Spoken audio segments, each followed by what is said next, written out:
allez sur le site de Sverkok. Voilà, donc ça veut dire criquet en russe, hein, c'est bien ce que j'avais dit, ça s'écrit comme ça normalement. Et voilà, c'est la présentation du logiciel, de l'addon. Je suis un peu fatigué, hein, je suis à la fin de mon défi de vidéo là. Sverkov is a parameter tool, donc c'est un outil de paramètres pour Blender qui a été créé pour générer des formes complexes en 3D à partir d'un système nodal. Pour contrôler le flow des maths et de la géométrie. Oh, c'est bien dit. Hein. C'est une suite qui est utilisée idéalement pour l'architecture et le design, mais peut être utilisée par les hautes écoles, donc l'université de maths et de trigonométrie. Et il est possible de produire des résultats que vous pensez impossibles à créer. Sauf si vous connaissez un text-based programming, donc un langage de programmation à base texte, hein, qui est la plupart des langages de programmation comme le Python ou le C. Il est de la même famille que Houdini ou Rhinoceros 3D Grasshopper ou Dynamo. Je connais pas Dynamo, je connais les deux premiers de nom. J'ai vu quelques vidéos sur internet, mais le dernier je connais pas. Voilà, blablabla. C'est pas un clone, il a pour son propre workflow. Il permet d'approcher les choses de façon différente, mais avec des contraintes similaires. Voilà, donc Sverkov, qu'est-ce que Sverkov est? Il est bon pour quoi? Il est bon pour générer et visualiser une géométrie. Il est bon pour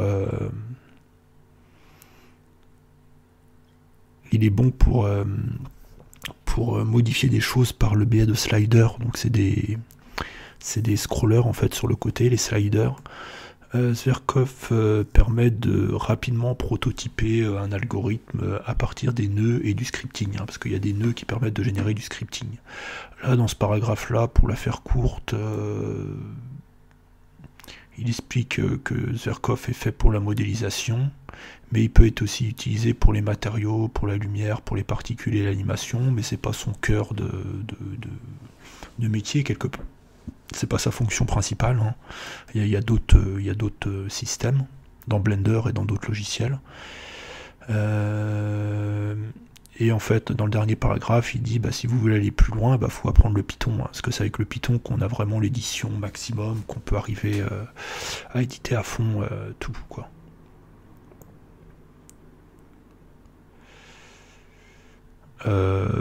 Il dit que dans le futur, il va essayer d'appliquer les splines et les NURBS et utiliser le BMesh avec les opérations booléennes. Voilà.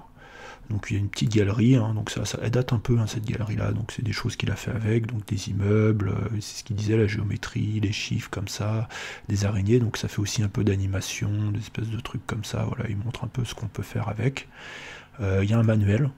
Hein, sur le site, hein. Donc le site, ah oui, vous le voyez pas le site, mince.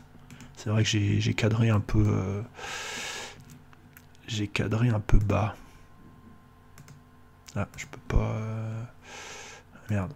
Bon attendez, hop, voilà. Vous voyez, c'est Nortic. De toute façon, vous tapez site Sverkov, vous allez le trouver. Hein. norticking.github.io et puis là, c'est dans Sverkov. De toute façon, vous allez dans le GitHub. Vous allez dans le GitHub ici. Ah non, on peut pas y aller directement. Ok. Vous tapez Sverkov, c'est pas le premier site, mais dès que vous voyez quelque chose comme ça, Norticking, github.io, Sverkov, pas forcément manuel, parce que là j'ai été dans le menu manuel, mais vous allez le trouver. Donc on peut télécharger le manuel sans les images. Je vois pas l'intérêt. Hein. Honnêtement, là je vois pas l'intérêt. Télécharger le manuel avec les images, mais on peut pas le télécharger, hein, donc ça sert à rien. On peut le lire en ligne, et on peut le lire avec la version 2.8, ça marche pas. Hein, j'ai essayé, erreur 404, hein, voilà. Et Read Online, et là on a le manuel de Sverkov. Hein. De toute façon, il n'a pas beaucoup changé entre la version, dans les différentes versions. Et vous voyez, là on a tous les types de nœuds, les vecteurs, c'est assez bien documenté. Assez simplement, hein, il ne rentre pas dans beaucoup de détails, mais bon voilà, vous voyez quand même, on a des images. Donc là, on va pouvoir zoomer.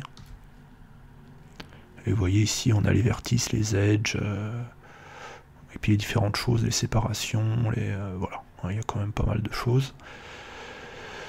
Voilà, je vais faire simple et ce sera ma dernière vidéo de mon challenge pour faire le plus de vidéos possible en une journée. Là, je vais arrêter là, je vais juste faire une petite vidéo de conclusion et voilà, ce sera sur ma vidéo Guillaume Screencast. Et bien, à très bientôt pour une prochaine vidéo.